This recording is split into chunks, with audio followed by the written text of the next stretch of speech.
Mariah Fearing, a remarkable woman whose faith and courage transformed the lives of many. Born into slavery in the American South, Mariah overcame incredible odds to answer God's call on her life. Her journey from slavery to becoming a missionary in Africa is a testament to resilience, compassion, and the power of the gospel.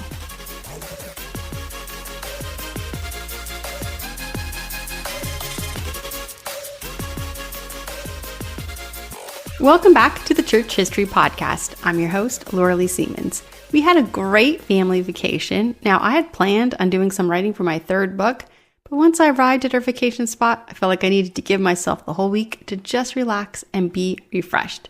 Then I returned home to 2 new clients. So I'm getting this episode out late because I was working on their podcasts as soon as I got home. Now, if you're thinking about starting a podcast, or if you have a podcast and you want help with editing, you can message me because I would love to help you.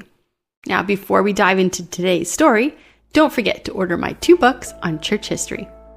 I previously published the book, The Church is Born, which was part 1 in our series, and that delved into the creation of the church. But my second book picks up where the first one left off. It offers a unique and insightful perspective on the church's journey. Discover the rich history of the church, its triumphs, its failures, and its heroes. In this second book in the series on church history, we journey through the pivotal moments that shaped Christianity as we know it. From the foundational theology of the early church to the inspiring lives of great men and women who boldly stood for their faith. Explore the church's role during the Crusades, the Inquisitions, and even the discovery of America. Learn how over centuries the church began to slowly lose its way, setting the stage for the monumental changes just before the Protestant Reformation.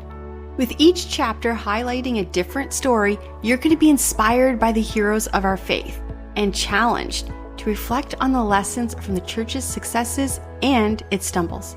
Whether you're a seasoned historian or just beginning your exploration of church history, this book offers valuable insights for everyone.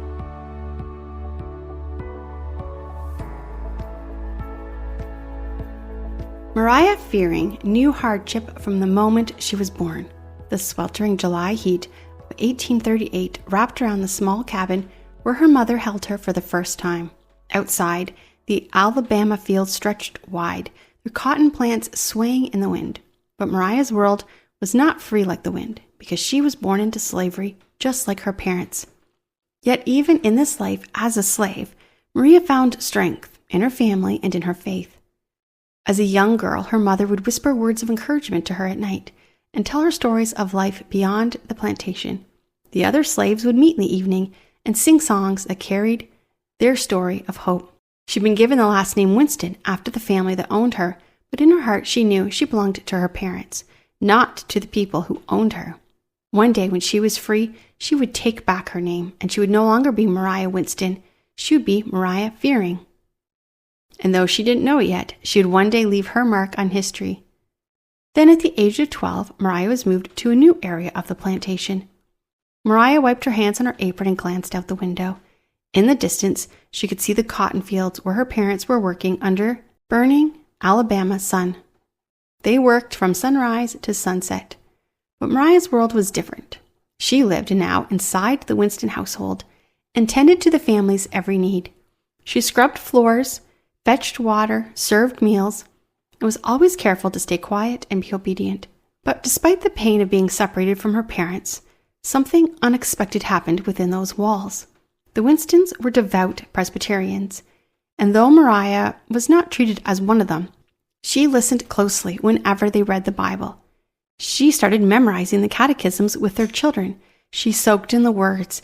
She heard stories of missionaries who traveled to faraway places, even to Africa, the land of Mariah's ancestors. Every story she heard lit a fire in her heart and a spark of something bigger than herself. As she grew older, Mariah was given more responsibility. She became a nanny to the younger Winston children. She watched over them, rocked them to sleep, and comforted them when they cried. In some ways, she was part of the family. But deep down, she knew the truth. She wasn't a daughter. She wasn't a sister. She was property, and that was a reality she couldn't ignore. For 27 years, Mariah lived this life. Then, in 1865, everything changed. A war ended, and with it came her freedom. But freedom wasn't the joyful, easy thing she had imagined, because freedom came with nothing. Mariah had no home. She had no money. She had no land. All she had was uncertainty. With nowhere else to go, Mariah moved to Gainesville, and she started taking on work as a live-in nanny and a maid for yet another family. Although her tasks remained the same, she was caring for children, cooking, and cleaning. This time, she was free. And through all of this, her faith never wavered. The stories of missionaries, the ones she had listened to as a child, still whispered in her heart. She didn't know what the future held, but she knew she was meant for something more. One day, the same faith that carried her through those years of hardship would lead her to a path no one ever expected. One that would go far beyond the small Alabama town where her story began. The war had ended, slavery was abolished, and Mariah was free. But freedom came with such a heavy price. She had no land, she had no clear path forward, and she had no family. Her parents had been sold a long time ago, and though she longed to find him, she never did. For 5 years, she worked as a nanny and a maid, just as she had in the Winston household. Although this time she was working for herself, still something inside her whispered, "I'm meant for more." Then one day, she heard about a school, one that welcomed newly freed men and women and taught them to read and write. It was called the Freedmen's Bureau School, and for the first time in her life, Maria saw a future beyond being a servant. The journey was long, nearly 2.5 hours. When Mariah arrived at the school, she found herself standing before a modest schoolhouse, filled with eager students, all wanting the same thing, knowledge. The school had been founded by a former slave, with the help of the American Missionary Association, an organization dedicated to helping freed men and women build their new lives. This was the first, historically, Black private college in Alabama. But getting an education was not easy. The school struggled financially and relied on student labor to keep its doors open. Like many others, Mariah worked in the boarding department to pay for her tuition. During the summers, when the dorms closed, she found work as a teacher, eager to help others the way she had been helped. Mariah entered the school with no formal education. She sat beside young children as she learned to read and write for the first time. Some of the students laughed at her and mocked at her for being an adult who couldn't read. But Mariah held her head high. She had survived slavery. She'd endured loss. She'd waited decades for this chance, and she would not give up. And slowly and steadily, she moved forward in her studies, reaching the 9th grade and even becoming a teacher herself. With every lesson she taught, she gave others the same gift that had been given to her, the power of knowledge. Mariah had stepped out of the shadows of her past and into a future filled with purpose. And though she had no way of knowing it yet, her journey was just beginning. One day, news came to the college. There was going to be a farm. Students buzzed with excitement, eager to see how the land was going to be transformed. Some pitched in to work the fields. Others donated the little that they could. But Mariah Fearing stood out. While many gave her labor, Mariah gave of her own means. She had a little to spare, yet she gathered 3 of her own chickens and gifted them to the new farm. It wasn't much in the eyes of some, but to those who knew Mariah, it was a powerful gesture. And this showed she was selfless, and she had a deep love for the school that had given her a new life.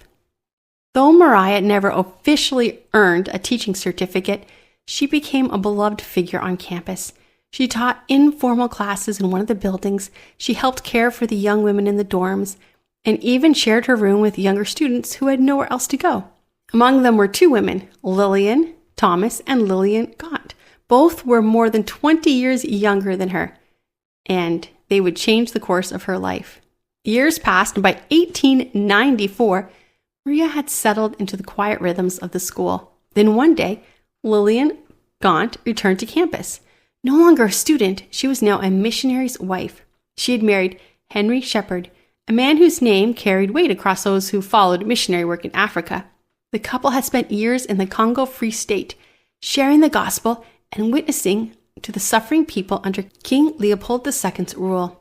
Mariah sat and listened as Henry and Lillian told her stories of the beauty of the land, the kindness of the people, and the horrors at what they had seen. The Congo was controlled by Belgium's king. It was a place of cruelty where villages were torn apart and people were forced into brutal labor. Henry spoke not only of his mission to spread the gospel, but his fight to expose the truth of what had happened there. Maria felt something stir really deep within her. The world she had known had been small, first the plantation, then the Winston household, and now the school. But her mind stretched far beyond Alabama, beyond everything she could have ever imagined. Could she go to Africa? It seemed impossible. She was much older than most of the missionaries when they began their work. She had no wealth. She had no training. And yet she felt unmistakably the quiet, steady pull of God calling her into something new. Mariah Fearing had spent her life overcoming the odds. Maybe she could do it one more time. As Mariah sat and listened, this is the story she heard from the missionary. Henry Shepherd had waited long enough. For 2 years, he had written letters to the Presbyterian Foreign Mission Board in Baltimore, pleading for the chance to go to Africa as a missionary, and for 2 years, his letters had gone unanswered. If they would not respond, he would go himself. With his heart set on the mission field, Henry boarded a train to Baltimore, determined to speak to the board in person. When he arrived, he laid out his case, sharing his passion for Africa and his calling to serve. The board members listened. They were impressed by his presence, but in the end, their decision remained the same. They would not send a black missionary to Africa. Henry's heart sank. He had experienced resistance, but it was still crushing to hear. The board would only approve his mission if a white supervisor went with him, someone who would oversee him, and someone who would basically be his boss. It was an unfair policy, but one that seemed impossible to overcome. Then a voice broke the silence. "I'll go with him." All eyes turned to see a young man, Samuel, a white missionary with a heart for Africa. He had no desire to supervise Henry. He wanted to work beside him. He saw Henry not as somebody who was beneath him, but as an equal partner in their mission. The board hesitated. This wasn't the plan they had envisioned, but in the end, they had to let them go. Henry Shepherd and Samuel were commissioned together, and soon they set sail for the Congo.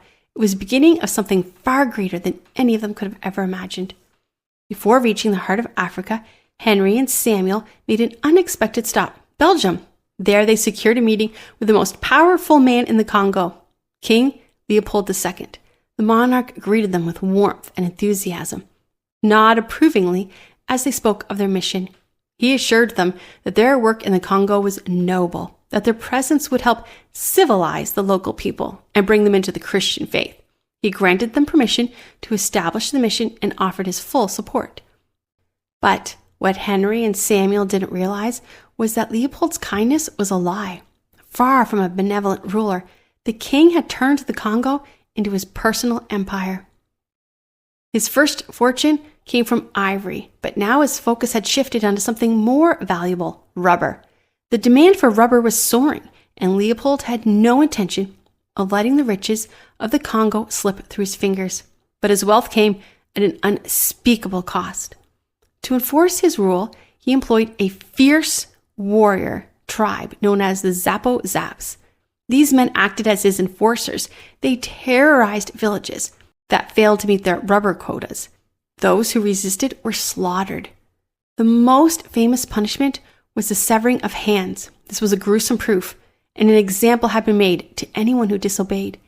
Severed hands were dried and presented to authorities as evidence of justice. The horror spread through the land like sickness. Entire villages disappeared, either wiped out by violence, starved by the impossible demands, or left to die from diseases.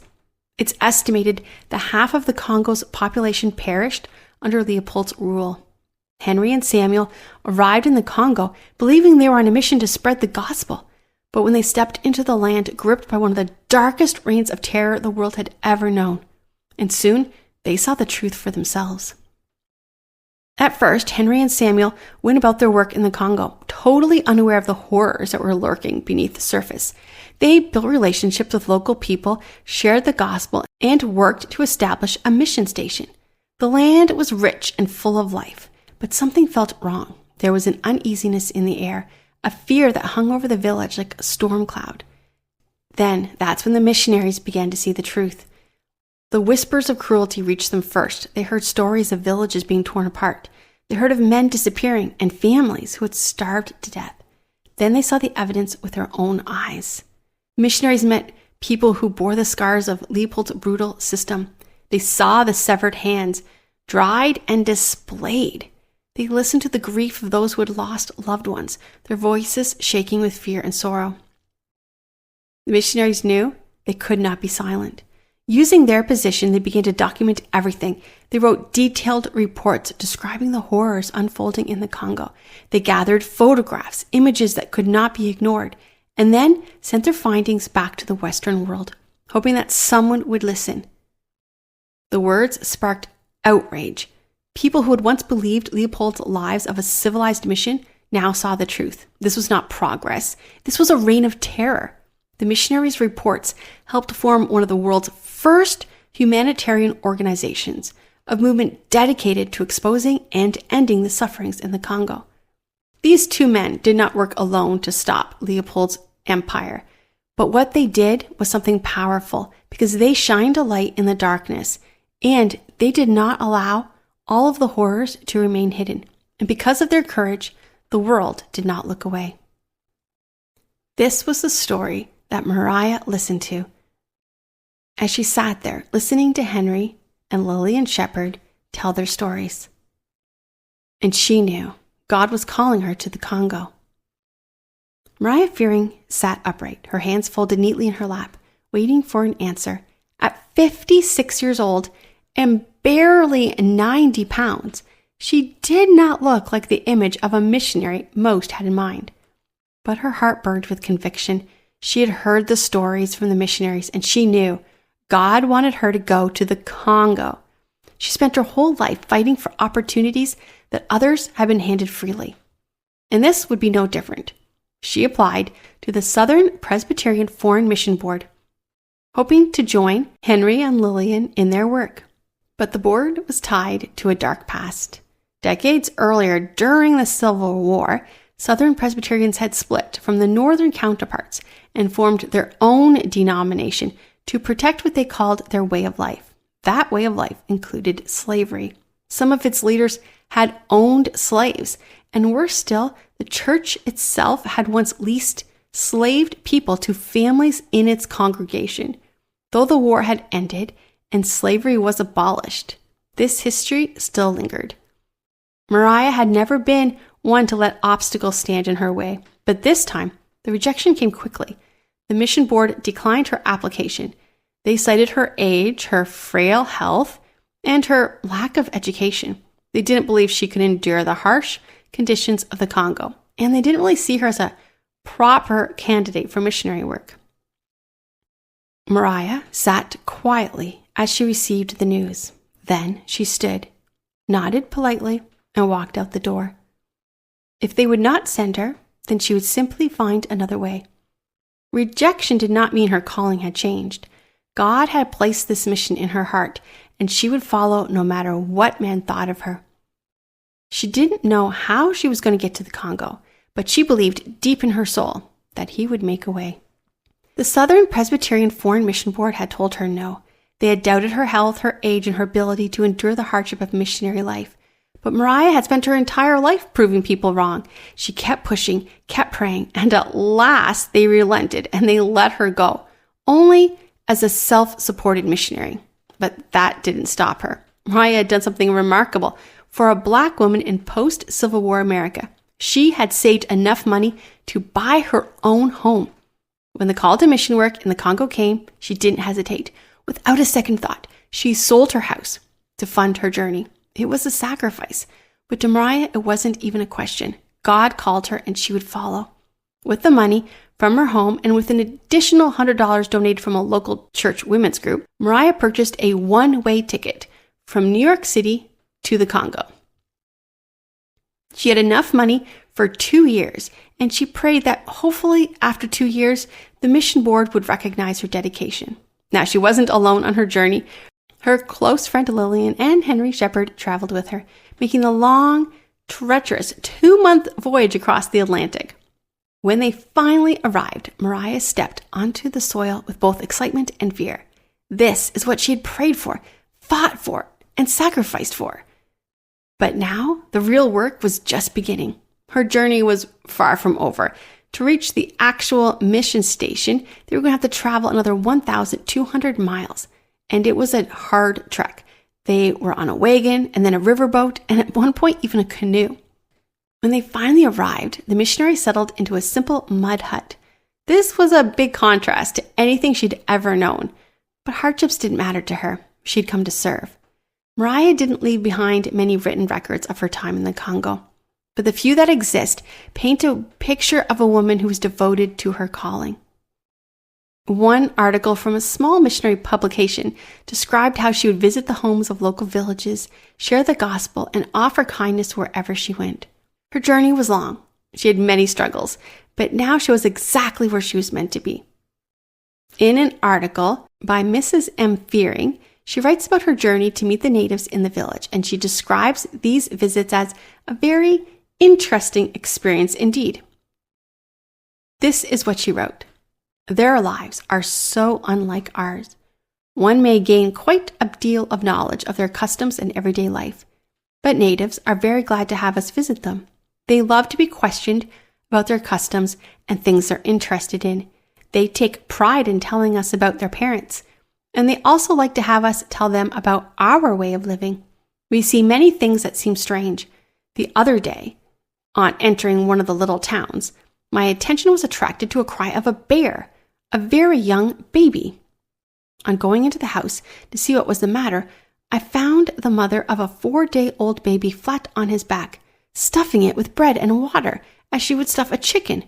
She said she did it to make the child strong, but the baby did not enjoy this way of eating, and I felt sorry for the little creature. Some time ago, I saw a woman going along as if she had a very heavy burden. When I drew near, I saw what the burden was. She had taken her husband on her back and carried him because he had hurt his toe. The man seemed perfectly delighted to his wife's sympathy. I am thankful to say that there's quite an improvement in many of the natives, yet there is room for more. Will you not, dear friends, unite your prayers with ours in the uplifting of this people? Missionaries were pouring into the region, eager to share the gospel and serve the people of the Congo. But what they didn't realize was the presence also served the interest of King Leopold II. Under the guise of aiding missionary work and development, Leopold was building a railway system. He claimed it would connect villages and improve transportation. The truth, however, was far more sinister. The railway was not for people, it was for profit. It was to fund his construction. Belgian officials imposed impossible taxes on local villagers. Most had no money to pay, and the punishment was cruel. Entire villages rounded up and forced to become slaves. Men, women, and even children were marched away in chains, their bodies weakened by hunger. At first, the region where Mariah lived was spared from this horror, but it wasn't long before the suffering reached her doorstep. She saw the chained villagers as they were forced past her station, their hollow eyes filled with pain. She heard the whispers of those who had lost family members to this brutality. She could not stand by and do nothing. Then came the girls. The Zaps, a feared warrior tribe, acted as Leopold's enforcements. They terrorized villages, ensuring rubber quotas were met. They captured women and children and sold them as slaves. Some of the girls were taken to be exploited, others to be traded. This was the evil Mariah couldn't ignore. With the little money that she had, she began to buy the freedom of young girls. One by one, she rescued them from the hands of their captors, taking them to her small mud hut. At first, there was just a few, then 5, then more. Mariah, the missionaries, and the girls squeezed into tiny spaces, sharing the little that they had. But inside that humble hut, there was something far greater. There was love, there was safety, and for the first time in their lives, these girls had hope for a future. Mariah came to the Congo to share the gospel, but she also came to save lives, and this was only just the beginning. When Mariah Fearing arrived at the mission station, she quickly realized that change was needed. The station was home to 45 local people who worked as servants in exchange for food and shelter. Though well-intentioned, The system left them with little more than basic survival. Mariah saw the problem clearly. These people needed more than just a place to stay. They needed a future. She also learned the unwritten rule among missionaries. Both the Catholic and the Protestant leaders discouraged the practice of purchasing girls from the Zaps. But Mariah could not stand by while innocent children were being sold, mistreated, and left with no hope. So she ignored the rule and focused instead on what truly matters, saving lives. In one letter back to her home church, she wrote this: "Lily and I have 4 little native girls to train. I have one special girl that the doctor gave me for my own. I'm trying to teach her how to sew and do housework of which she knows nothing. Pray for her conversion." Topinga is her name. Mariah faced many challenges, one of the greatest being the language barrier, but she refused to let that stop her. Slowly, she learned the local dialects, mixing them with English so she could communicate. With time, the girls she rescued learned to read, they understood Christianity, and they began singing hymns. Mariah didn't just care for them, she taught them, she nourished them, and gave them a chance to build a life beyond their past. But the mission struggled. The number of refugees increased, but the resources didn't. The mission had little financial support. And the gospel message they came to share was often met with indifference. For 4 years, there was not one single convert. Mariah knew something had to change. She thought of a radical idea, teaching the girls trades that would make them self-sufficient. She showed them how to sew blankets and clothes, cook meals, clean properly, wash and iron clothes, and follow some basic sanitation practices. With these skills, they would not have to rely on charity. They could build their own future. Mariah's approach transformed the mission. More girls arrived, eager to learn, and the once struggling station became a place of hope. The lessons that Mariah taught them were more than just survival. She gave the children dignity and purpose, and the belief that they were worth more than the suffering that they had endured. Her work was groundbreaking, not just in the Congo, but around the world. For 20 years, Mariah Fearing poured her work into the girls she rescued, raising them with love, discipline, and most importantly, faith. They called her Mamu, Mother from Far Away. This was a name that reflected the deep bond she shared with them. At any given time, Mariah cared for between 20 and 100 girls, teaching them life skills, sharing the gospel, and preparing them for the future. Many went to work in other missions. Some married Christian men and built families of their own. Though Mariah never married or had children, her legacy stretched across 2 generations of young women who flourished under her care. By 1915, when Mariah was 77 years old, her body frail, her spirit strong, she traveled back to Salem, Alabama, for what she believed would be a short trip, a minor medical procedure, before she would return to the mission field. But when the time came for her to go back to the Congo, the mission board refused. They deemed her too old for missionary work and would not approve her return. Mariah was heartbroken. The Congo was now her home. The girls she had raised were her family. But just as she'd done all her life, she accepted the challenge with grace. If she could no longer serve in Africa, she would serve where she was. She moved in with her dear friend Lillian and her husband and lived with them until Lillian's passing in 1930. After that, she stayed with her nephew, but she never allowed herself to slow down. Even in her later years, Mariah remained active in her community. She taught Sunday school until she was 93 years old, pausing only for a short time when she fractured her hip. She also established a Congo art exhibit, sharing the culture of the people she had loved and served. During the hardship of the Great Depression, she continued to send money to the mission for the Congo, making sure the work she started would live on. On May 23, 1937, just months shy of her 99th birthday, Mariah Fearing passed away. She had lived nearly a century, a life filled with perseverance, faith, and selfless love. Though she had once been denied the chance to return to the Congo, her impact remained. The girls she had raised, the mission she had strengthened, and the hearts she had touched carried her legacy forward. Had she been allowed, Maria would have served another 20 years, but even in retirement and even in her old age, she never stopped giving. She never stopped serving, and her story, which was one of sacrifice, resilience, and devotion, continues to inspire people to this day. Her life was a testament to what God can do with a heart fully surrendered to His purpose. She had every reason to believe her circumstances would limit her. She was born into slavery. She was denied an education. She was forced to navigate a world that saw her as less than, but nothing stopped her. And she did everything with grace and not bitterness. God used every part of her journey to prepare her for the work He had planned.